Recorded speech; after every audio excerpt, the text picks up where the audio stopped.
Good morning from my back garden room for Talmud on Mondays at Congregation Beth Shalom and Kilat HaKerem in Carmiel, Yisrael. Great to see you all here. Hope you are all staying either warm or cold, as is the case. We were discussing weird weather as it applies to us. We are on page Lamed Bet Amud Aleph of Tractate Rosh Hashanah. That's page 32, side A, for those of you scoring at home. In the in the Sefaria numbers, we're gonna pick it up back at number 7 and then do what we last left off at number 9 last week. So we're into the piece, of course, where we are discussing what are the prayers that we say in the Mussaf of the Rosh Hashanah service, why we say them, and how many shofar blasts we make. And we're actually slowly at some point going to get into the part where we talk about what are the blasts. And that's a good place to start off because it's based on a question or a reply I made to Ilanit last week about the question of whether we do the shofar blasts around Kedushat Hayom or whether we do them around Malchuyot. And Ilanit objected that the way that I said, well, we do it the way Rabbi Akiva says to do it, which is you do Malchuyot, shofar blasts, Zichronot, shofar blasts, shofarot, shofar blasts. And Ilanit said, well, not exactly. And there's a slightly difference to the way the order of the prayers lays out in the prayer book. And I said, oh, there's this chunk in the bottom of the page in the notes. I'll read it for you, and next week we'll address it. And I read it, and it had nothing to do with addressing our problem, but it's still interesting. So it's a good place to start. So this is, I think, a statement from the Shulchan Aruch, and it says the following. Utikila ela mi'ikar hadin na'aseh et chazarat shliach tzibor et tefillah. And we do the blows, which are the most important thing about din, right? Which are like the shofar symbolizes judgment, would be another way of saying that. And the shliach tzibor does it in the tefillah. But ken hu minhag Ashkenaz, and that's the way Ashkenazim do it. Aval ladata ari yesh litkoa gam betfilat lachash. However, according to the Ari, Rabbi Isaac Luria of Sfat, you don't just do it during the time of the Shliach Tzibor. You don't just do the shofar in the repetition of the Musaf of Malchuyot, Zichronot, and Shofarot, but also you do it during the silent Amidah. So one time in my life, I did mornings Rosh Hashanah services at Chabad in Los Angeles, and if I'm not mistaken, that is what they do, because in the Hasidic community, they hold by Nusach Sfard or Nusach Ari, which is the customs of the Sephardic Jews or the customs of the Ari, which are similar but different. I've also been told that Sephardi and Sfarad are different, or Sfard and Sfaradi.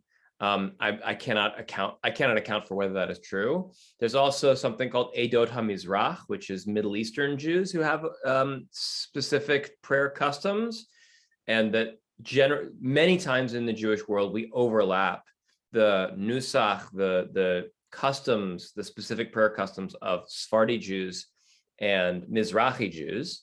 And I was told that that's not necessarily so. I think the idea there are ideas out there that there is an Orthodox prayer book where there are prayers in there that all Orthodox Jews do. That is not the case. There are always prayers that certain communities do that other communities do not. Even on the basic Ashkenazi end, there are most modern Orthodox and centrist Orthodox synagogues will do during the Torah reading, they'll do a prayer for Israel. There's no consistent prayer for Israel. There are many different kinds of it. And then there are, of course, those in the more traditional schools of Orthodoxy who will not do a prayer for Israel, not because they dislike the state of Israel, but because they feel it is inappropriate to say a prayer for a government that they don't feel is fully legitimate to the degree of, a monarchy per se. So you will find Orthodox synagogues where they do not do a prayer for Israel. So anyhow, there is a lot of prayer variety. So this fact that the Ari does tefillat lach, says you blow shofar in lach when you're doing silent prayer of Amidah, and then you do it again for Malchuyot, Zichron, and shofar with the Shliach Tzibor, seems consistent. All right, I'll keep going. V'ken minhag hasfaradim ve'hachasidim. Right, so that's the custom of also Sfaradim and Chasidim. Uminhag pashut, and the simple way to do things. Al pi hashalia hashala litkoa achar kol bracha taf shin reish taf. So the simple way to do it, this is the big finish, and it's interesting because this is not in the Talmud, it's only in Shulchan Aruch, right? The simple way to blow is that the Shaliach Tzibor blows after each blessing, and he does Tekiah, Shavarim, Teruah, Tekiah, which is what we do. Tekiah, Shavarim, Tekiah, Tekiah, Teruah, Tekiah.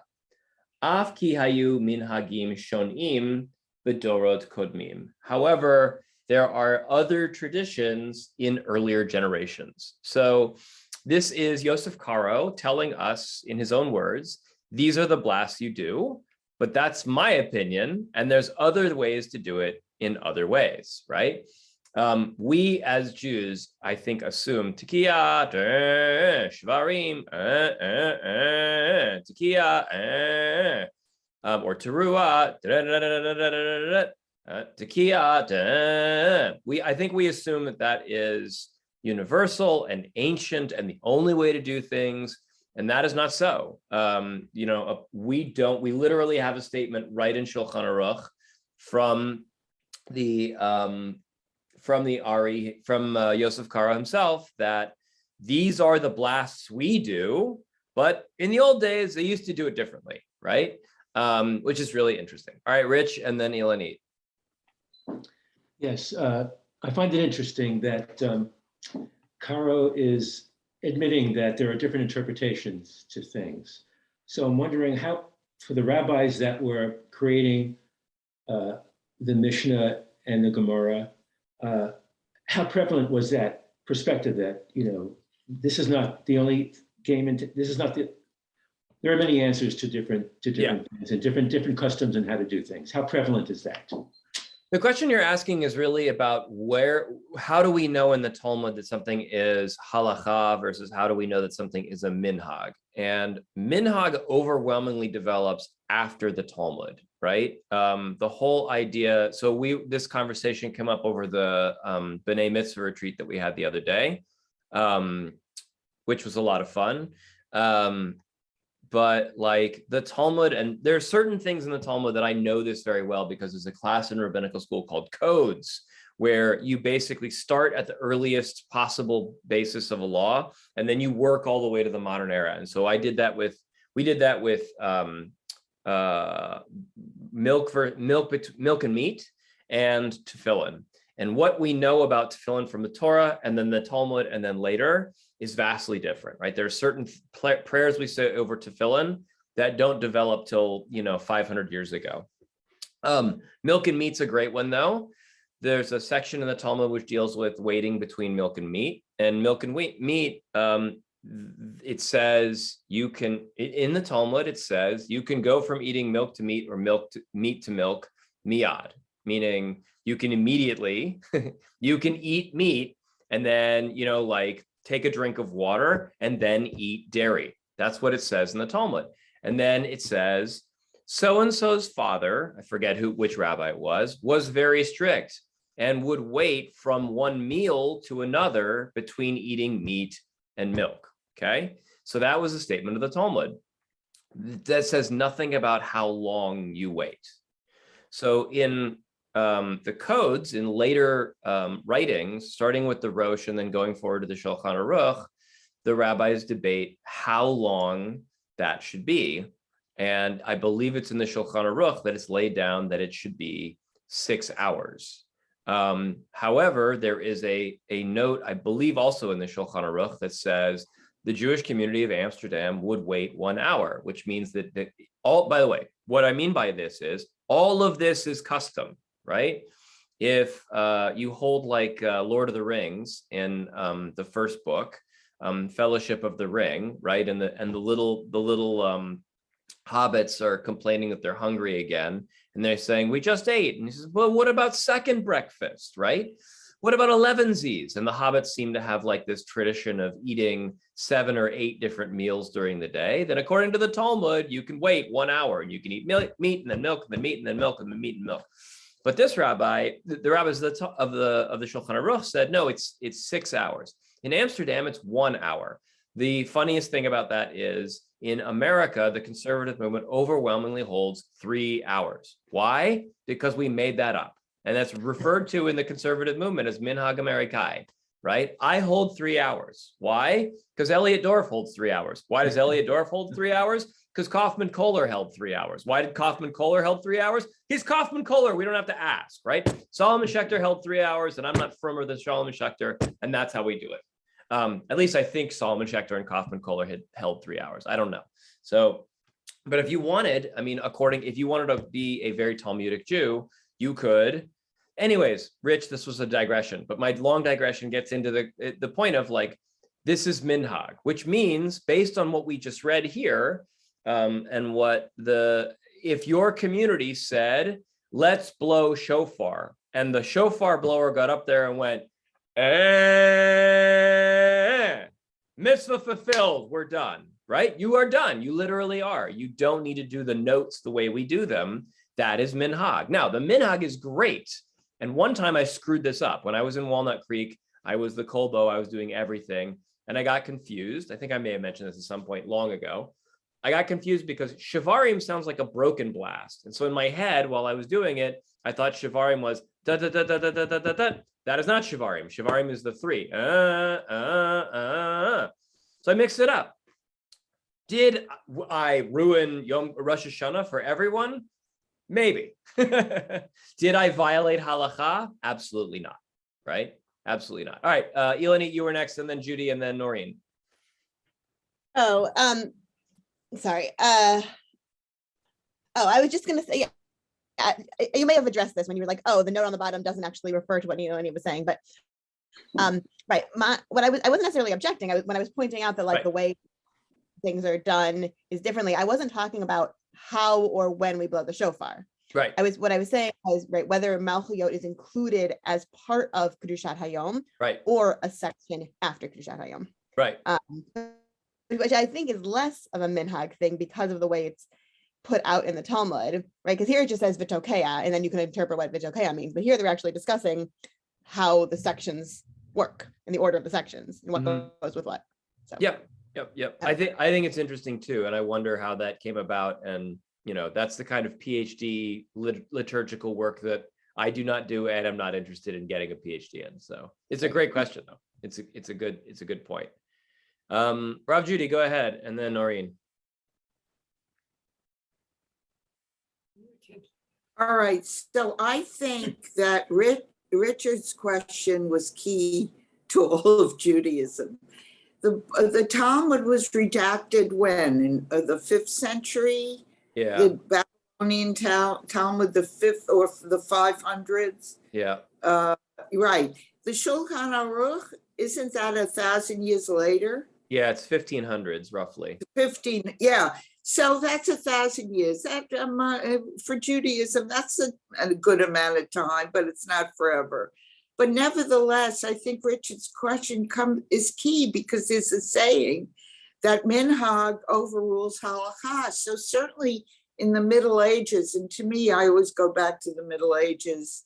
I'm fascinated with that period of time, and certainly in Judaism. But there were these little villages, and they may have contacted outside rabbis who they admired and worshipped in a way for clarification, but there wasn't communication like there is now, and they developed their own style.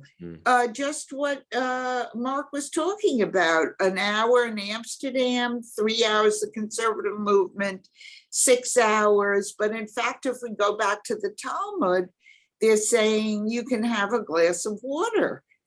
between. So that it's a living religion, it's evolved, and there are many different ways of doing things.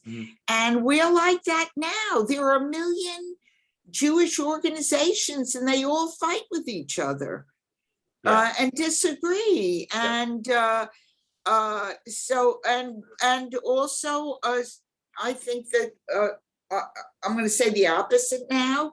There's also tolerance for different ways of doing things in terms of kashrut particularly, but blowing the shofar, whatever it is. Am I making sense? Yeah. I will minorly correct one thing, which is Good, minhag fine. is never supposed to overrule halacha, right? It's a riff on it, but people get, and I think one of the bigger challenges, to Rich's point, is that people get really mixed up with one thing or another. I'm trying to remember something that somebody asked me the other day that was like, oh, that's only a minhag, you don't have to do that. But like, I think of one, I just thinking of just this last week, there's the moment when we lift the Torah and everybody raises their pinky finger, and sometimes they wrap their tzitzit around it. And I've been a rabbi for 16 years, and I've talked to a lot of colleagues about like, where does that come from? I've never seen the basis for why we lift our pinky. I've heard rabbis give lovely little mini drashas on it, but they were always unsourced. They never had a basis in anything. I've never found anything with a basis. Oh, I remember the other one. Ira Frank once told me that you have to show 2 columns when you do Hagba, right? Paul is saying 3. And Ira says, oh, I do 6. Not only is there no basis for that in Jewish law, but most of what we do during the Torah service, almost all of it has no basis in Jewish law. There's only a few rules about Torah service in Shulchan Aruch, and they tend to be things like you take out the Torah, you say a blessing over the Torah, and then they're very punctilious about one thing, which is they say which aliyahs you give out and how many aliyahs you give and whatever, and they're very careful that like two brothers should not follow each other in aliyot, and a father and a brother and their son should not follow each other in aliyot, which is, by the way, those are all laws that are based on morit ayin, kenaina hura, right? Like bringing an evil eye. The idea that like this father would follow the son and would have some sort of superstitious, something bad might happen to one or the other. But so that actually has force of halacha, but in the conservative movement, we don't do it anymore, probably mostly because we want families to get a lot of aliyahs for b'nai mitzvahs, and also because all that law discards women. And so the idea that like you would have a father followed by a mother followed by a child, then do a b'nai mitzvah aliyah, we kind of chuck that out. But all the stuff about like the prayer for Israel, the prayer for our country, the prayer for the congregation, Amisha Berach for Cholim, none of it appears in Jewish law. All of that is minhag, right? It doesn't mean we're doing a bad thing by doing it. And if you ask 95 Jews out of 100 about where Avinu Sheba Shamayim Sur Yisrael V'Goalo, the blessing we do for the state of Israel, where it comes from, most of them would say, oh, it's halakha, we have to do that. Not only is it not halakha, that prayer was written by Shai Agnon in like 1949 or something like that. Like that prayer is very modern, right? And there's no halakha to doing it, which doesn't mean it's irrelevant. It just means, it's a minhag. All right, Noreen's got a question, and then we'll actually do some Talmud this morning. I haven't got a question. I have to remember what I was going to say. Oh, when I was a child and growing up, we were told we had to wait 2 hours after we'd had our meat meal before we could have milk. This is what they said. And we were not Shomer Shabbat, but we did keep, kosher home, what happened. And this is the way it was. I got married and it continued like that. And then we came on Aliyah, and I met all these lovely people from Holland who were much more observant than I was, but they waited 1 hour. So That's if great. I'm somewhere and I'm offered something very tasty an hour after the meal, I tend to think that I'm Dutch. Right. Do that. But And there my are also other things to do with minhagim and laws, and a rather, I don't know, a sad one. I attended on Zoom a funeral this morning of a soldier who committed suicide, and he was buried in a full military service in a military cemetery in Israel. And once upon a time, that would never have happened if somebody committed Right. suicide. They were not buried in a consecrated ground. right. And it was very sad, but it was very interesting. And by the way, I believe that the traditions around burying a suicide at the edges of a cemetery and cutting loose, not doing a bunch of the traditional rituals for them because we wanted to dissuade people from suicide, I think that is halacha, all of which has been overruled because we feel like we now understand that suicide is an outgrowth of mental illness, and mental illness is not a responsibility for, is not a thing that a person is going to be held responsible for. Okay, good digression to start the morning. I hope anybody who's watching this online either is going to fast forward to this point or will get what they want out of everything anyways. So we're going to pick up right above where we left off. Noreen, you're going to read this in the English for me if it's okay by you. Sure. U'manayin shomrim malchuyot zichronot v'shofarot. Rabbi Eliezer Omer, dichtiv Shabbaton zichron trua mikre kodesh. Shabbaton ze kedushat hayom. Zichron elu zichronot trua elu shofarot mikre kodesh. Kedushehu kadshehu ba'asiyat malacha. And from where is it derived that on Rosh Hashanah one recites the blessings of kingship, remembrances, and shofarot? Rabbi Eliezer says, as it is written, in the 7th month, on the 1st day of the month, you shall have a solemn rest, a memorial of blasts, a sacred convocation. This verse is interpreted as follows: a solemn rest. This is referring to the blessing of the sanctification of the day. A memorial, this is remembrances. Blasts, this is shofarot, a sacred convocation. This means sanctify it by abstaining from performing prohibited labor. Great. So once again, we're talking about the derivation for what are the 4 critical elements of the Mussaf service. Kedushat Hayom, the blessing over the day itself and the holiday. Malchuyot, Zichronot, and Shofarot. And Rabbi Eliezer is going to derive all of these from the verse in Leviticus 23:24 and say that Kedushat Hayom is for Shabbaton, for the word Shabbaton. Zichronot is for Zichron. Shofarot is for Trua, and Mikra Kodesh is the basis for Malchuyot. Okay, we'll go forward and we'll see that there is a disagreement with that. All right, Judy stepped away. Rich, you're going to do line 8. Amar lo Rabbi Akiva, mipnei ma lo ne'amar Shabbaton, Shvut, shebo patach hakatuv techila, ela Shabbaton kedushehu ba'asiyat malacha, zichron elu zichronot, trua elu shofarot, mikra kodesh, zo kedushat hayom. Rabbi Akiva said to Rabbi Eliezer, for what reason isn't it stated instead that the phrase solemn rest teaches that one must rest by abstaining from prohibited labor, as this is the term with which the verse first opened? It stands to reason that the verse would begin with the main issue, that is, that this day is a festival on which performing labor is prohibited. Rather, the verse should be explained as follows: a solemn rest, sanctify it by abstaining from performing prohibited labor. A memorial, this is remembrances. Blasts, this is shofarot, a sacred convocation. This is the sanctification of the day. Great. So Akiva's objection is, I will say it as linguistic, which is the word Shabbaton is malacha. Kidushehu ba'asiyat malacha. It is like one is sanctified by doing labor. So he's saying it's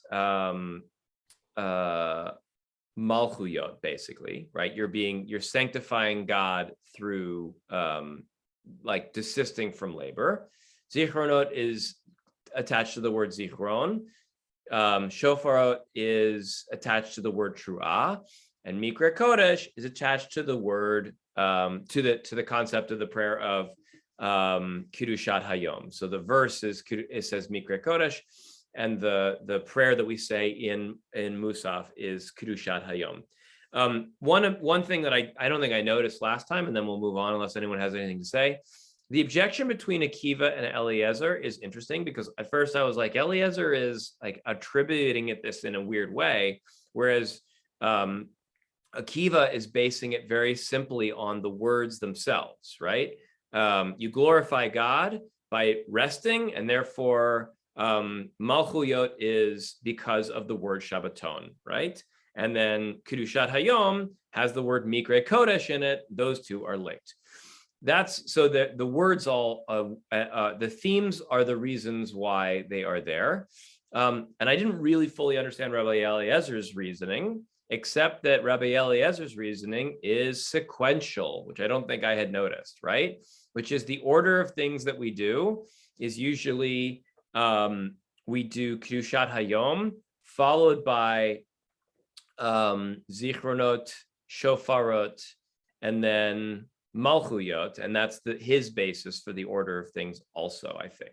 So he's like saying, well, we got to do them according to sequence. I might be wrong about that, but that's my theory about like why he does it that way, that maybe he thought this is the order that things should be done in, and these are the words, because otherwise, I don't know, maybe they have their own logic in and of themselves.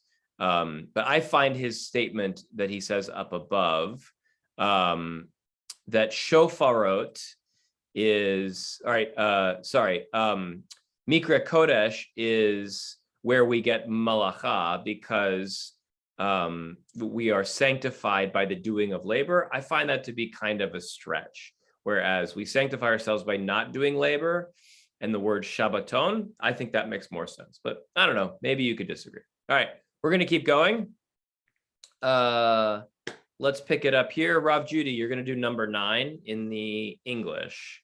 Minayin she'omrim malchuyot. Tanya, Rabbi Omer, Ani Adonai Elohechem, b'chodesh hashvi'i, zo malchut. From where is it derived that one recites the blessing of kingship? It is taught in a Braita that Rabbi Yehuda Hanasi says, one verse states, I am the Lord your God, which is referring to God's kingship over the world. And 2 verses later, it states in the 7th month, this teaches that God's kingship must be mentioned on Rosh Hashanah. Right. So now they're kind of going in a different direction, and they're trying to derive basis for the service from a different line. Instead of deriving all 4 from one line in the Torah, they're going to kind of link it to some other places in the Torah, which we continue and elucidate it. And Rabbi says, it's Rabbi Yehuda Hanasi, who is the editor of the Mishnah, I am the Lord your God, and in the 7th month teaches that kingship is a thing that has to be done at Rosh Hashanah. I don't know that there's a whole lot of excitement to do out of that line, but they're quoting verses. All right, Paula, let's do 10. Rabbi Yossi Bar Yehuda Omer, Eino Tzarich, Harehu Omer, V'hayu Lechem L'zichron Lifnei Elohechem, She'ein Talmud Lomar Ani Adonai Elohechem, Umal Talmud Lomar Ani Adonai Elohechem, Ze Bana Av L'kol Makom She'nemar Bo Zichronot, Iyu Malchiot Imahen. Ignore my phone ringing. Rabbi Yossi Bar Yehuda says, this is not necessary, as the verse states. Also, in the day of your gladness and in your appointed season and in your new moons, you shall blow with trumpets over your burnt offerings and over the sacrifices of your peace offerings, that they may be to you for a remembrance before your God. I am the Lord your God. As there is no need for the verse to state, I've got a thing in the middle of my, okay, it left. The verse to state, I am the Lord your God, and therefore, what is the meaning when the verse states, I am the Lord your God? This is a paradigm that in all places where the verses of remembrance are stated, verses of kingship should be recited with them. Great. So the Rabbi Yossi Bar Yehuda does an interesting move, which is to hook the idea of Zichronot to Malchuyot because of this verse, and then say, anytime you're going to do Malchuyot, of course you're going to have to do Zichronot because of the statement that they may be to you a remembrance before God. So, and that's also in Numbers. So one could say he's kind of saying, oh, it's unnecessary to find a verse specifically for Zichronot or Malchuyot, because Rabbi Yossi Bar Yehuda says anytime you're going to do Zichronot, it's going to be because of Malchuyot, which is explicitly stated in Bamidbar. Again, maybe not the most exciting controversy in Talmudic history, but the rabbis are really trying to find an interesting verse that they can pin these three kind of rituals to. All right, with that, D, will you do me a favor and read 11? I'm going to do the Hebrew. Vehechan omra likdushat hayom. Tanya Rabbi Omer im hamalchuyot omra. Ma matzinu b'kol makom b'revi'it, avkan b'revi'it. The Gemara returns to the issue discussed in the Mishnah. And where does one recite the sanctification of the day? It is taught in the Baraita that Rabbi Yehuda Hanassi says, one recites it with the blessings of kinship in the fourth blessing. He explains, just as we find it in all other places, that the sanctification of the day is mentioned in the fourth blessing of the Amidah prayer, so too here it is recited in the fourth blessing. Right. Great. This is a very specific kind of logic that we see, and it's a very specific structure that is a Talmudic structure. Rabbi Jeremy would have stopped and done a whole diagram or brought out a photocopy. We've done it so many times, or we did it so many times in his era, that I just kind of breeze on by. Even if you were only in the Rabbi Mark Asher Goodman era of Monday Talmud, we're still going to kind of breeze through it. It's what's called a ma'af structure. So I'll highlight it on the screen really quickly. Ma, in modern Hebrew, it really means what, and af means so. But a ma'af structure in Talmud, I highlighted the af, right? But a ma'af is a just as da-da-da-da-da-da, so too da-da-da-da-da-da, right? If X, then Y, right, Elanit? So this is kind of like a transitive property per se for Talmud. And what they're trying to do is something that I actually think we should appreciate. I as someone who grew up, I wouldn't exactly say I was a 2-day-a-year Jew, because everybody in the Reform movement at my synagogue was 2-day-a-year. Plus we went to summer camp, and we had daily prayer at summer camp, and I was a Hebrew school kid, and my mom was a Hebrew school teacher. So but every 2-day-a-year Jew in the Reform and conservative movement is familiar with the first 3 blessings of the Amidah, right? They're always the same, right? Avot and Imahot and Givurot appear in the Amidah for high holidays. And I think we take that for granted sometimes, that the important thing about the high holiday prayers for a lot of Jews is that they're very familiar. They're the same as the weekday and Shabbat prayers overwhelmingly, right? Our prayers are very, very similar, and we don't mix them up too much. So the fourth blessing is that first blessing that follows the Kedusha, and it is always about sanctifying the day. So for Shabbat, it's Vishamru or Tikanta Shabbat Recite Korbonotecha, right? It's a specific prayer that talks about what this holiday that we are celebrating is and why it is holy. So just as it is the case in all other holidays, so too it is here. Of course, for weekday prayer, the first prayer after that is Atachonen Ladam Da'at. We don't sanctify the day because the day is mundane, right? There is no Kedushat Hayom for the weekday, which is strange. I've never really thought of that. All right. So that's their basis for why we do Kedushat Hayom, according to Rabbi Yehuda Hanassi, which is keep doing the thing the way we always do the thing. All right, with that, let's keep going. Elanita, are you up to read, or are you doing dishes right now? I can read. Cool. All I right. mean, I'm doing laundry, but I can read. Laundry, dishes, same thing. Ooh, you're in the basement. Very In the fancy. basement. I didn't know you had a basement. Cool. That's where the laundry is. That's where the laundry is. Right. Ours too. Rabban Shimon ben Gamliel Omer, Im Hazichronot Omra, Ma Matzinu Bekol Makom Be'emtza, Afkan Be'emtza. Rabban Shimon ben Gamliel says, one recites it together with the blessing of remembrances in the fifth blessing. Interesting, fifth blessing. He explains, just as we find in all other places that the sanctification of the day is mentioned in the middle blessing of the Amidah prayer, e.g. on Shabbat, when it is the fourth of 7 blessings, so too here it is recited in the middle blessing, which in the case of Rosh Hashanah is the 5th blessing, as the Rosh Hashanah Amidah prayer is comprised of 9 blessings. Great. So Yelanit, actually, just by saying the word interesting, Yelanit, you really helped me, but by reminding me that this is an objection to the previous halachic statement, right? So above, we have basically the Gemara explaining an idea from the Mishnah, which is from Yossi Bar Yehuda. And effectively, we get a baraita thrown in here, which messes up. It's a wrench thrown into the works, which says, no, we don't do it that way, right?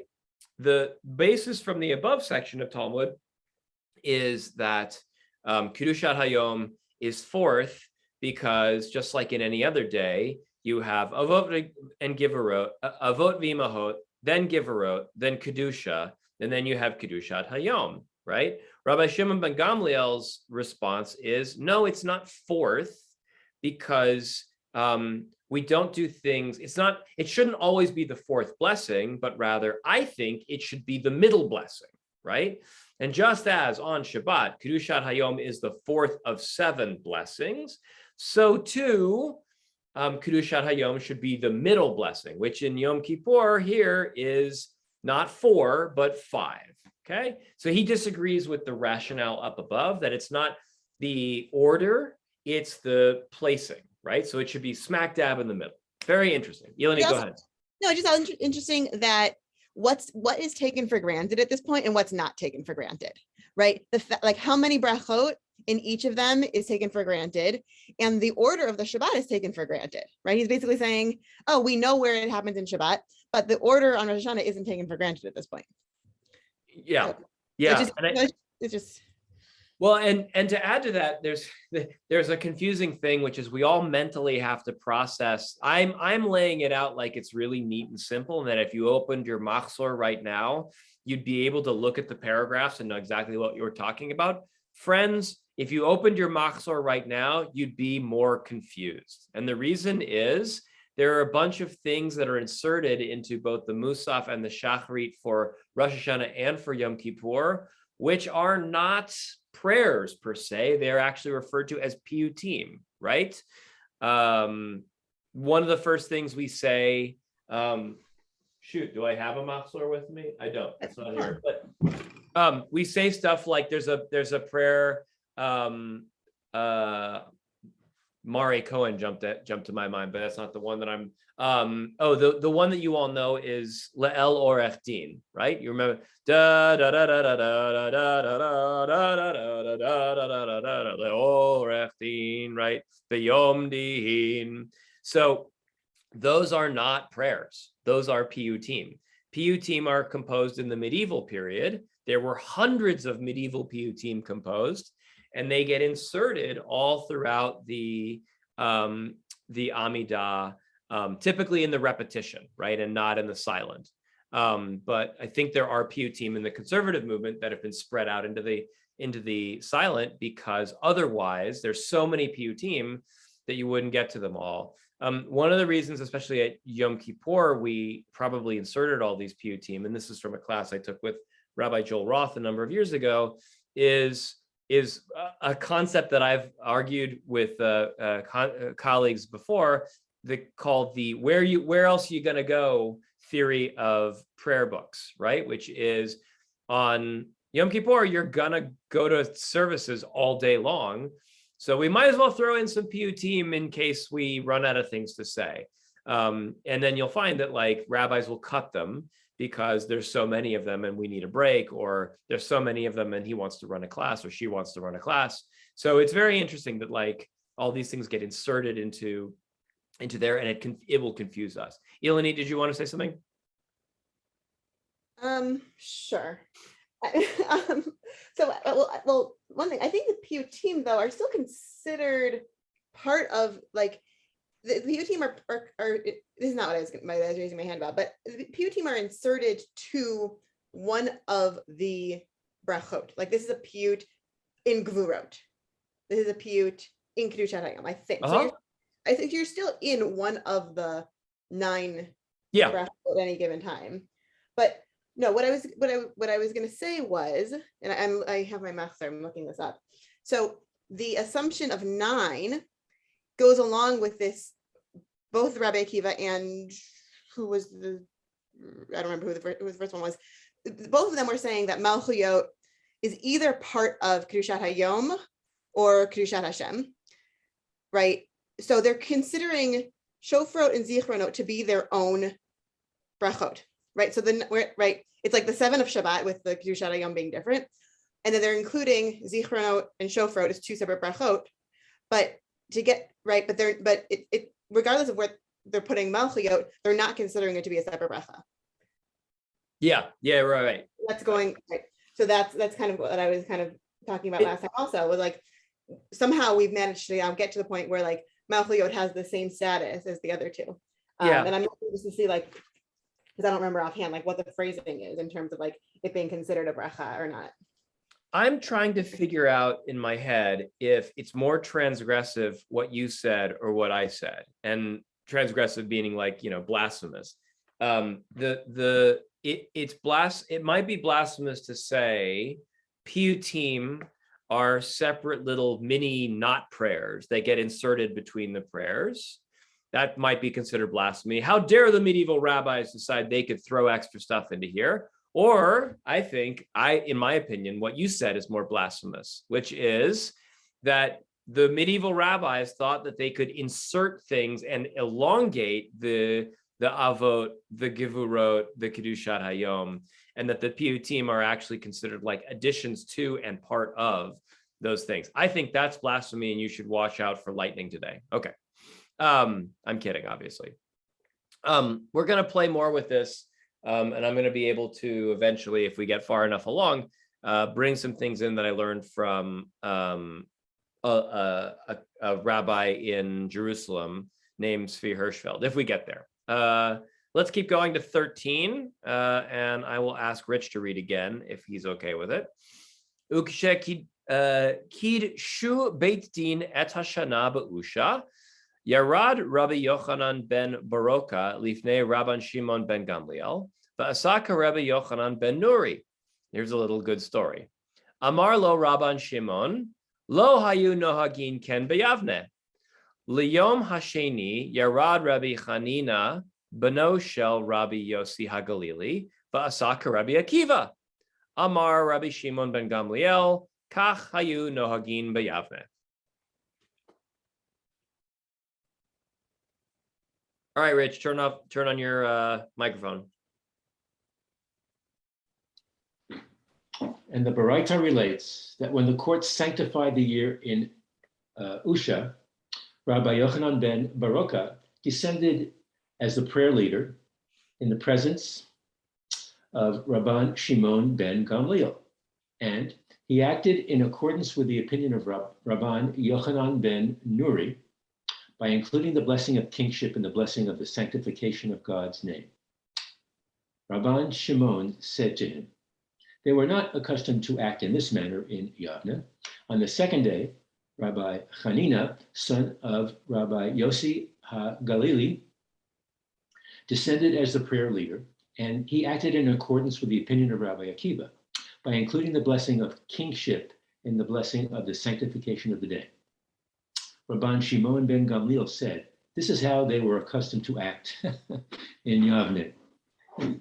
Great. Okay, so what you get here is that on first day of Rosh Hashanah and on second day of Rosh Hashanah, the Shaliach Tzibor put the Kedushat Hayom in a different place on each of those days.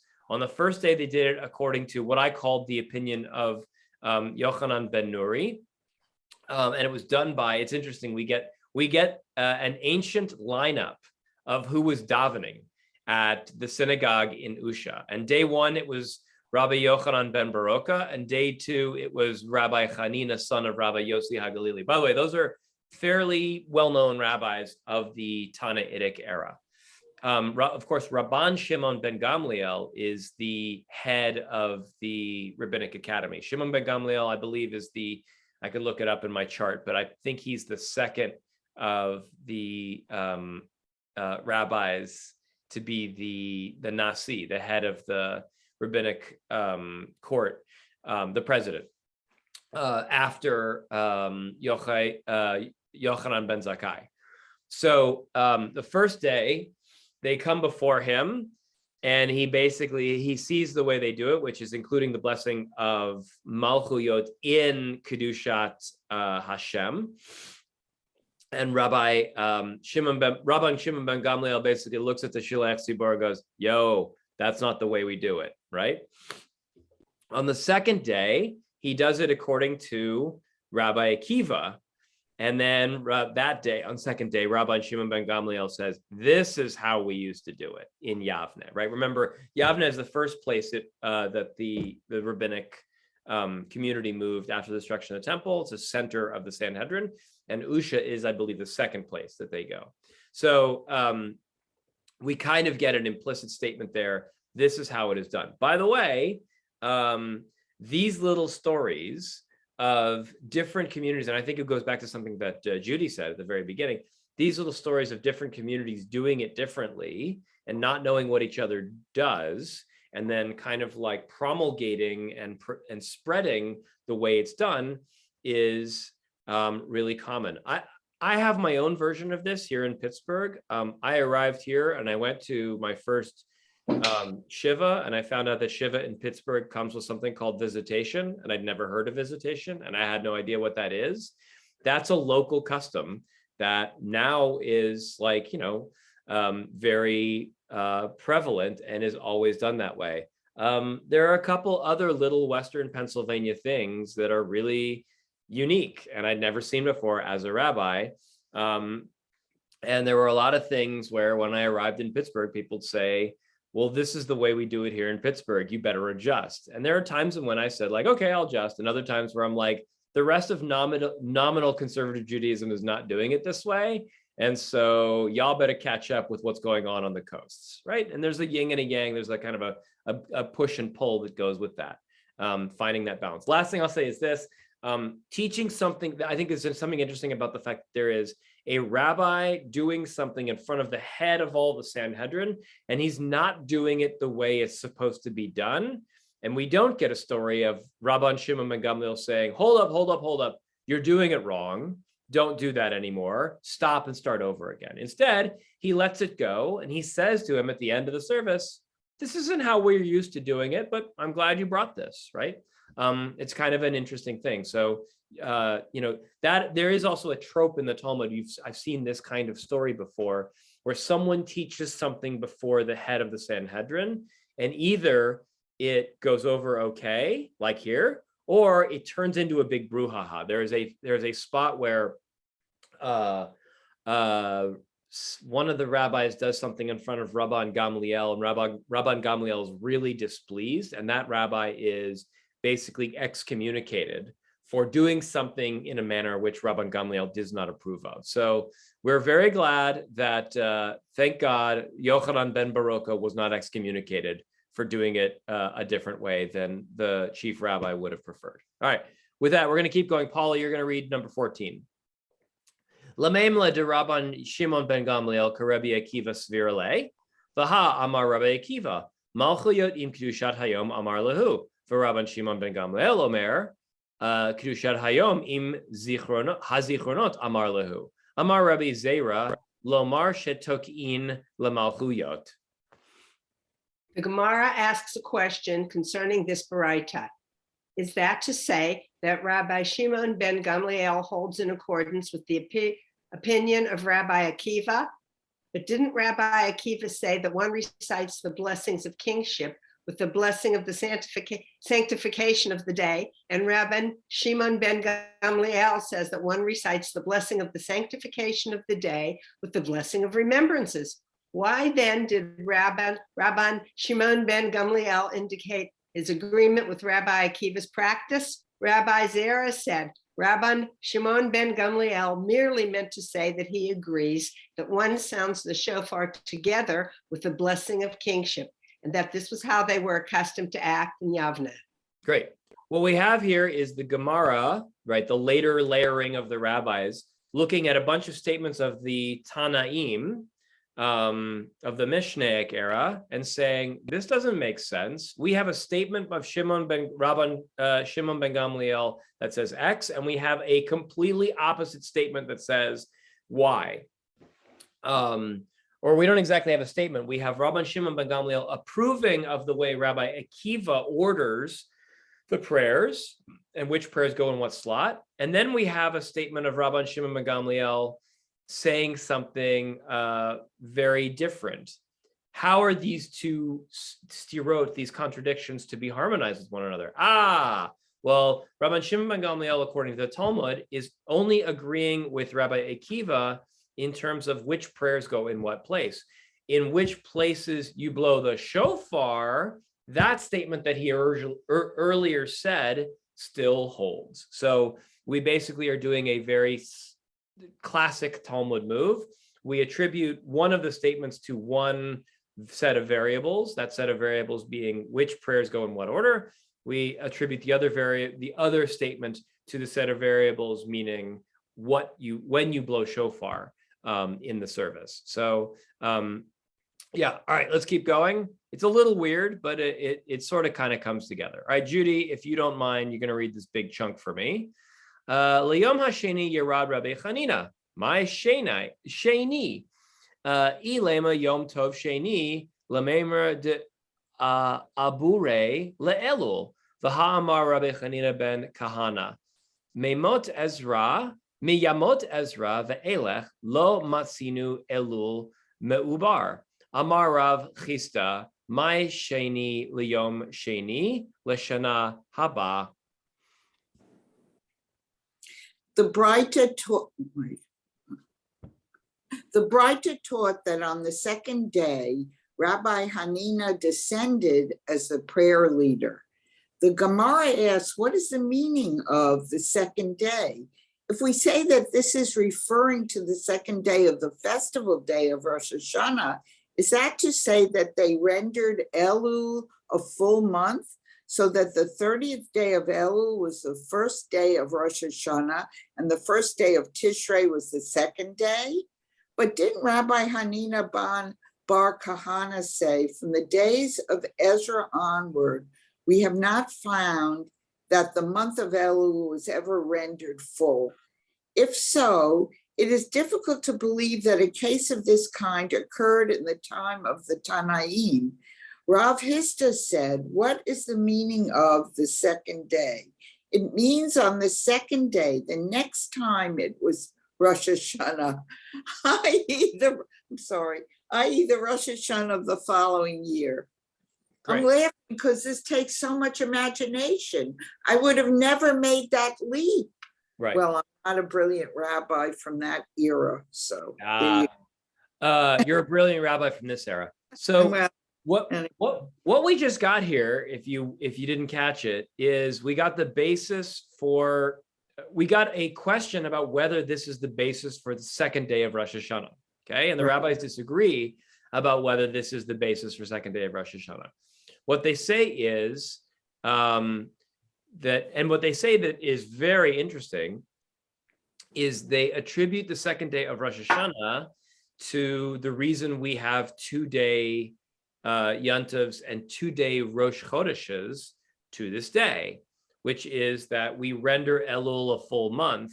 So the 30th day of Elul was the first day of Rosh Hashanah, and the first day of Tishrei was the second day of Rosh Hashanah, meaning, and this is kind of to this point, they're implying that Rosh Hashanah, calendarically speaking, in Talmudic times, could have been an on the spot, or they're not implying, they're saying, because we've already seen this in an earlier parak, that they kind of decided whether to do a 1 day or a 2 day Rosh Hashanah from year to year, based on whether the month needed to be kind of elongated so that the lunar month and the solar months would continue to align with each other. Remember, in Talmudic times, they never fixed the calendar.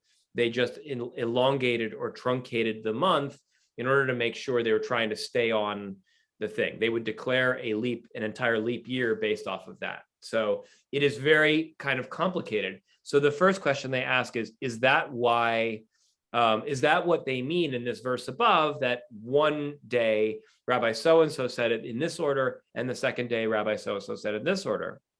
We have a kasha to that, which is a line that Rabbi Chanina bar Kanahana says, from the days of Ezra onward, we have not found that the month of Elul was ever rendered full. Meaning, I believe what that means is after the time of Ezra, they always did 2 days of Rosh Hashanah to make the month full. And therefore, that is the basis. This line that you just saw is the basis for why Rosh Hashanah is a 2 day thing. And then Rav Chisda finishes it off with a really great point, which is going to conclude us for the day, since we're leaving off right before a new Mishnah. Actually, we'll read the new Mishnah just so we can whet our appetite for next week's class. Next week is a holiday here in the United States. It is my custom that you never stop learning Talmud for such frivolous things as Labor Day or Memorial Day, in honor of the universe, life, dolphins, everything.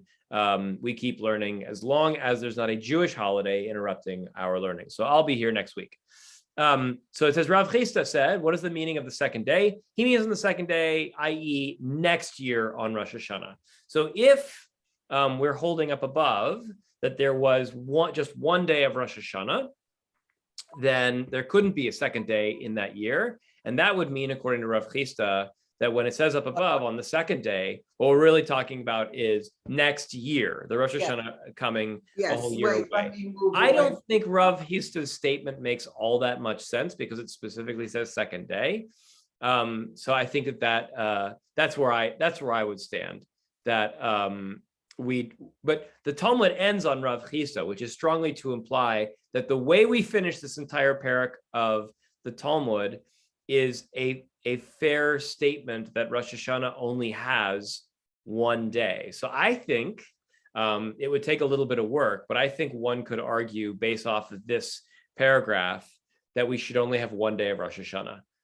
Then again, I am always the rabbi you go to for lenient opinions. Consult with your rabbi. In the case of Congregation Beth Shalom, that would be Rabbi Adelson. If you are my congregant in Erie, Pennsylvania, though, I am your senior rabbi, and you can consult with me on that. All right, let's do the Mishnah, and then we'll call it a day. Dee and Judy have both wandered away from the screen, so I'm going to go back to Noreen in Carmiel. And then can you remind everybody about the talk with Ishmael? Oh, very good. That's on the 31st, right? No, it's on the 29th. 29th. I was close, yeah. Right, very good. The 29th, which is next Sunday, is that right? Correct. Yeah, correct. Okay. All right, and I'll even screen share it. All right. Matnitin ein potchim me'asra malchuyot, me'asra zichronot, me'asra shofarot. Rabbi Yochanan ben Nuri Omer, im amar shalosh mikulan yatsa. Mishnah, one does not recite fewer than 10 verses in the blessing of kingship, or fewer than 10 verses in the blessing of remembrances, or fewer than 10 verses in the blessing of shofarot. Rabbi Yochanan ben Nuri says, if one recited 3 from each of them, he has fulfilled his obligation. Okay, we'll talk about this more next week, but for those of us who don't like, who find the long prayers in Mussaf of Rosh Hashanah a little bit too long, you are friends and fans of Rabbi Yochanan ben Nuri. So the basis, well, what do we do in Malchuyot, Zichronot, and Shofarot? We recite verses in the Torah which use the word melech or malchut, verses in the Torah that refer to shofar, right? And according to the Talmud, you've got to have 10 for each one, okay? According to Rabbi Yochanan ben Nuri, in his synagogue, he would have said, we do 3 of each and then we call it a day, right?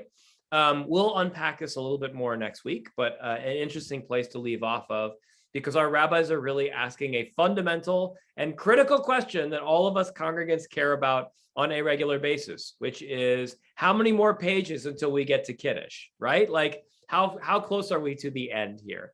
And a bigger question is that we should probably talk about next week is, when do you kind of lose the forest for the trees? Like how much is enough and how much is too much? So with that, we'll leave off and we will see you all next week. At least, I meant to stop the recording. Did I stop the recording? I think I stopped the recording. Maybe I didn't. No, I have to stop the recording by clicking the stop recording button. Where did the stop recording button go? Works. I know, it disappeared along the bottom. There, stop recording.